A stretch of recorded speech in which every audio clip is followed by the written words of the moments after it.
আছে আদৌ? দাঁড়ান দাঁড়ান দাঁড়ান, থামেন।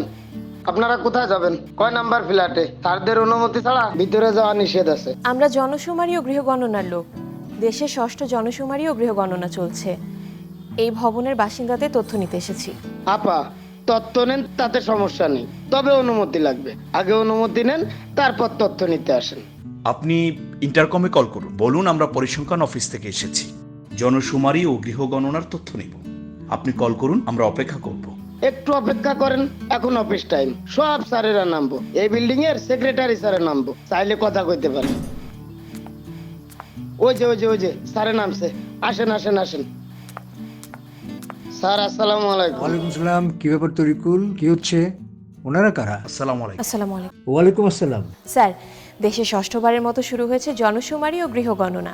15 থেকে 21 জুন 2022 পর্যন্ত সারা দেশে চলবে। আমাদের মতো গণনাকারীরা বাড়ি বাড়ি যাবে, ট্যাবের মাধ্যমে তথ্য সংগ্রহ করবে।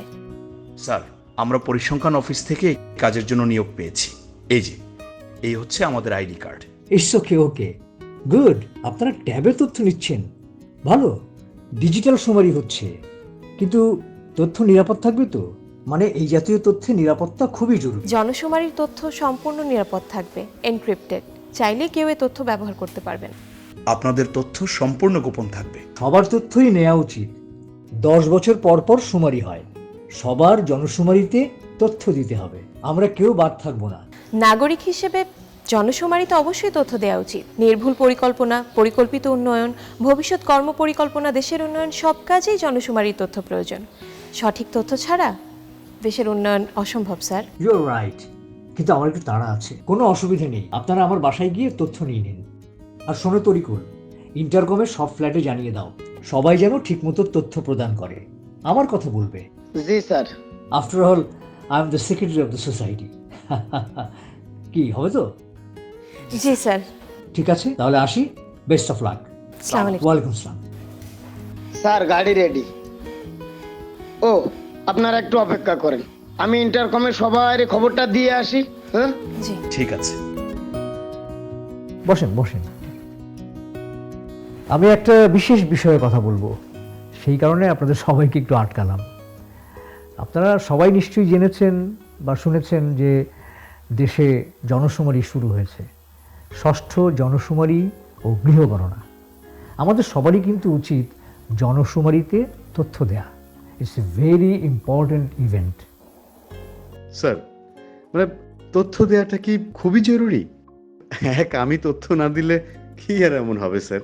নাগরিক হিসেবে আপনার আমাদের প্রত্যেকেরই দায়িত্ব জনশুমারিতে তথ্য দেয়া।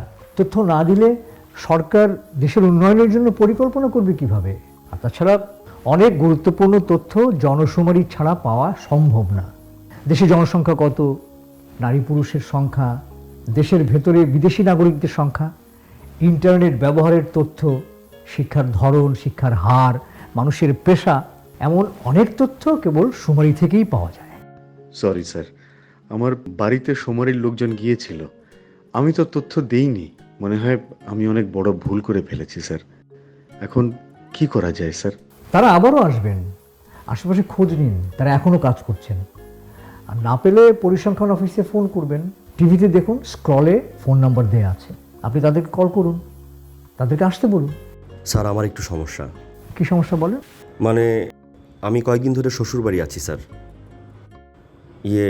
1-2 সপ্তাহ লাগবে বাড়ি যেতে।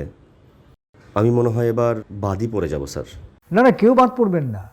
শুমারিতে যে যেখানে থাকবেন সেখানেই তাকে গণনা করা হবে।